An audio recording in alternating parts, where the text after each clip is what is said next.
Moi, c'est Rachel. Moi, c'est Marc. On est mariés depuis 27 ans. Et on est parents de 4 enfants. Nos 3 aînés, les garçons, sont tous les 3 mariés. Et on a une fille, Naomi, qui a 18 ans. On est aussi grands-parents d'une petite Yael depuis quelques mois maintenant. Elle est née au printemps dernier. Et c'est une joie pour nous de pouvoir vous partager un peu comment nous avons vécu la famille, ce que Dieu dit sur la famille, la joie de vivre la famille. Avant même la naissance de nos 4 enfants, on priait déjà pour eux avec Marc. On priait pour que Dieu nous ouvre des portes pour qu'on puisse le servir tous ensemble en famille. On connaît tous ce verset de Josué 24:15 qui dit « Moi et ma maison, ou moi et ma famille, nous servirons l'Éternel ». Et c'est vraiment un désir profond que Marc et moi avions de pouvoir servir Dieu ensemble en famille. Pas juste papa et maman d'un côté, mais vraiment tous ensemble en famille. Dans ce verset, on voit que c'est avant tout une question de décision. Josué a décidé que lui et sa famille allaient servir l'Éternel. Il y a vraiment une puissance dans la prise de décision. Est-ce toujours facile de servir en famille? Non. Mais est-ce que c'est si compliqué que ça? Ben non plus. Et on nous a souvent dit à nous, oui, mais pour vous c'est facile, vous chantez ensemble. C'est vrai, on a mis ces dons que Dieu nous a donnés dans la musique et dans le chant à son service au sein de notre famille. Mais il n'y a pas que ce moyen-là pour servir Dieu. Il y a autant de possibilités de servir Dieu qu'il y a de familles dans ce monde. Le tout est de trouver les moyens qui nous conviennent à nous et qui nous sont propres à nous dans notre famille, selon les dons et les talents que Dieu a donnés à chacun au sein de notre propre famille. Parfois, servir Dieu en famille, ça demande un petit peu de préparation en amont, mais en général, c'est quelque chose de très simple qui peut se vivre au quotidien et de manière très facile. Je vais maintenant laisser la place à Jonathan qui va nous parler de son expérience du service en famille. Bonjour, alors moi c'est Jonathan, je suis le plus grand de la famille Paton et je voulais vous partager aujourd'hui un petit peu mon expérience du service en famille. Alors dès mon jeune âge, j'ai eu l'occasion de servir en famille avec mes parents, avec mes frères et ma petite sœur, que ce soit au niveau de l'animation dans les quartiers, au travers de quartiers libres, de l'animation dans différentes églises pour préparer des cultes pour enfants et pour la famille, donc au travers du chant, de la musique, de la direction de temps de louange aussi. J'ai pu apprendre à parler en public, à témoigner, et j'aimerais vous partager aujourd'hui les quelques points qui, moi, m'ont marqué et m'ont permis de grandir dans ma foi et dans mon service, que ce soit à l'église ou même dans mon travail.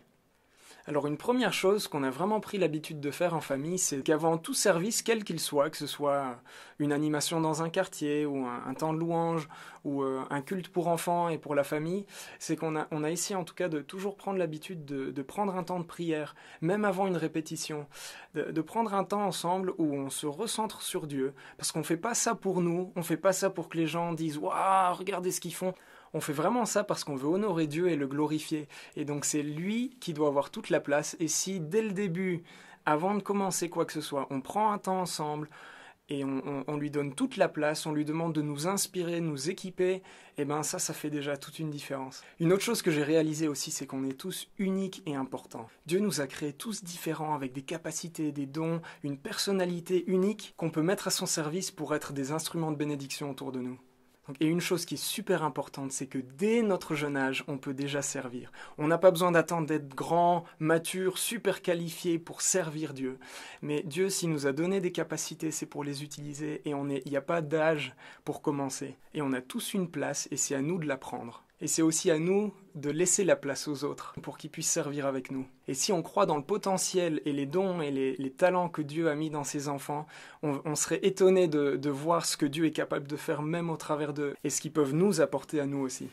Et une chose que j'ai apprise aussi, c'est l'importance d'encourager. On a tous besoin d'être encouragés. Parfois dans notre culture et notre mentalité, en tout cas, j'ai l'impression qu'on a cette tendance à dire « mince, il ne faut pas trop lui en dire parce qu'après il va s'attraper la grosse tête ». Mais pourtant, Jésus, c'était quelqu'un qui encourageait tout le temps. Et c'est un principe biblique de s'encourager les uns les autres. Si on veut aller de l'avant, on a besoin d'être entouré, on a besoin d'être encouragé et d'encourager les autres nous aussi. Et c'est comme ça qu'on va avancer. Alors quelque chose qui m'a vraiment marqué aussi dans le fait de servir avec ma famille, c'est que curieusement, les moments les plus difficiles qu'on pouvait vivre en famille, c'était juste avant un temps spécial qu'on allait vivre ou alors une intervention qu'on allait faire dans une église ou une animation dans la rue ou quoi que ce soit. Et les moments où il y avait le plus de tension dans la famille, où il y avait des disputes, où il y avait un frère ou ma sœur qui tombait malade, c'était souvent pile au moment où c'est pas le moment, quoi. On ressentait vraiment à ces moments-là une opposition. C'est comme l'ennemi qui faisait tout pour nous taper dans les pattes, parce que c'était quelque chose qu'on allait faire qui allait rendre gloire à Dieu. On n'en a pas forcément conscience parce que c'est super subtil. Une dispute avec ses frères et sœurs, ça peut se passer n'importe quand. Mais ça arrivait régulièrement qu'il y avait une tension qui montait. Et à un moment donné, c'est juste, on se retrouvait à se dire, mince, non, là il y a un souci, il y a quelque chose qui va pas. Comment ça se fait? Et c'est dans ces moments-là qu'on doit prendre opposition aussi et dire, l'ennemi, tu dégages de là, t'as rien à faire. Ici, c'est Dieu qui a toute la place et c'est pour lui qu'on va faire ce qu'on va faire. D'où l'importance, comme je disais tout à l'heure, de prendre un temps pour prier aussi ensemble avant. Et si on a fauté, si on s'est planté, si on s'est disputé, c'est aussi demander pardon. Parce que c'est dans ces moments-là qu'on grandit. Et si on n'a pas réglé ces choses avant, on ne peut pas être un instrument de bénédiction. Si on est là avec... à tirer la tronche parce qu'on s'est disputé avant avec son petit frère, ce sera difficile d'être efficace. Et quand on a conscience de ça et qu'on prend l'habitude de remettre Dieu à la première place, ça c'est une arme fatale contre les attaques de l'ennemi. Et aujourd'hui, dans ma vie de tous les jours, et en particulier dans mon métier d'instituteur, il y a beaucoup de choses que j'aurais pas pu entreprendre ou pas pu être à l'aise de faire si j'avais pas eu toute cette expérience dès mon jeune âge, que ce soit au niveau de la musique, de l'encouragement, de la transmission de ma foi, mais aussi de la transmission de connaissances et d'apprentissage auprès de mes élèves, par exemple. En tout cas, je vous encourage et je t'encourage tout particulièrement à saisir les dons que Dieu a mis en toi et à les utiliser vraiment pour servir et être une bénédiction autour de toi. Le service en famille, c'est quelque chose qui commence déjà au sein même de la famille. On ne peut pas forcément aller faire des choses à l'extérieur si on ne vit pas déjà ces choses-là au sein même de notre famille. Une bonne communication, une bonne entente, prier ensemble, savoir se demander pardon l'un à l'autre quand on a fauté. Toutes ces choses-là, c'est aussi servir Dieu dans notre famille.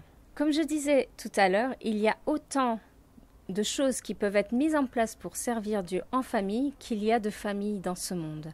Il y a des choses toutes simples comme soutenir et prier ensemble en famille pour un missionnaire ou pour une famille ou des personnes qui sont dans des pays où on n'a pas le droit de vivre l'évangile. On peut aussi tout simplement aider un voisin malade ou une personne âgée en lui apportant un repas ou alors en lui proposant de tondre sa pelouse, ou la famille peut décider de faire des dessins pour cette personne pour l'encourager. On peut aussi inviter une personne qui est seule à venir manger et partager un repas avec la famille à la maison.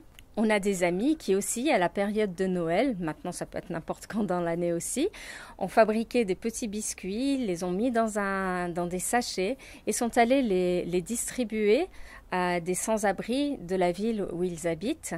On peut aussi servir Dieu en famille au sein de notre communauté chrétienne, par exemple en aidant au service d'accueil ou en servir le thé et le café si ça se fait dans votre église. On peut aussi tout simplement participer en famille au ménage de l'église. On peut aussi aider à l'animation d'un club d'enfants.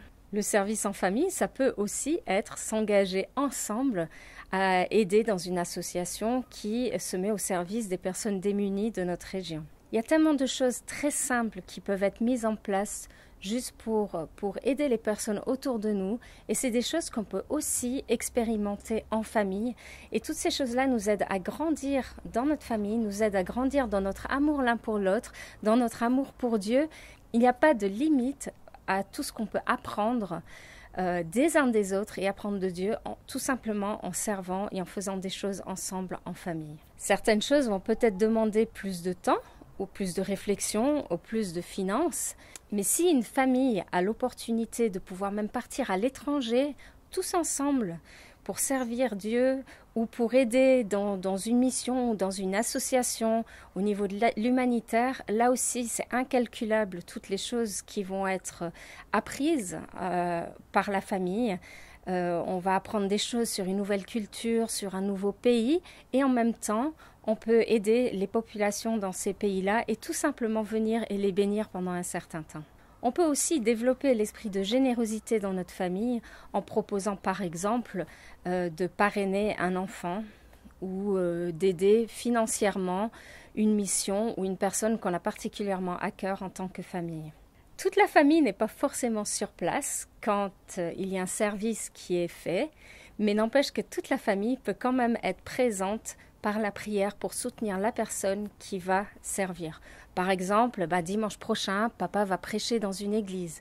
Et pendant toute la semaine, la famille va prier ensemble pour que Dieu puisse vraiment aider papa dans la préparation et le bénir le dimanche en question quand il sera dans cette église. Ou alors, ça peut être, cet été, la petite sœur de la famille va partir dans un pays étranger pour aider une association. Alors, tout le monde ne peut pas forcément y aller, mais tout le monde peut vraiment être une bénédiction pour elle et la soutenir dans ce voyage. Et si elle a l'opportunité de communiquer pendant son voyage, c'est génial. Et aussi, la famille qui reste à la maison peut prier pour elle. Et elle sait qu'elle est soutenue par ses parents, par ses frères et sœurs. Et ça, c'est vraiment quelque chose de primordial, même pour la personne qui est partie. Ça peut aussi être, maman au travail a un super contact avec une de ses collègues. Elle a eu l'opportunité de lui parler de Dieu. Et un soir, en rentrant à la maison, elle partage ça autour de la table pendant le repas du soir. Et chacun, tous ensemble, on peut prier pour maman, pour que Dieu la bénisse vraiment dans ce contact et que Dieu lui donne les paroles pour encourager cette personne. Il n'y a vraiment pas de limite à ce qu'on peut faire pour servir Dieu en famille.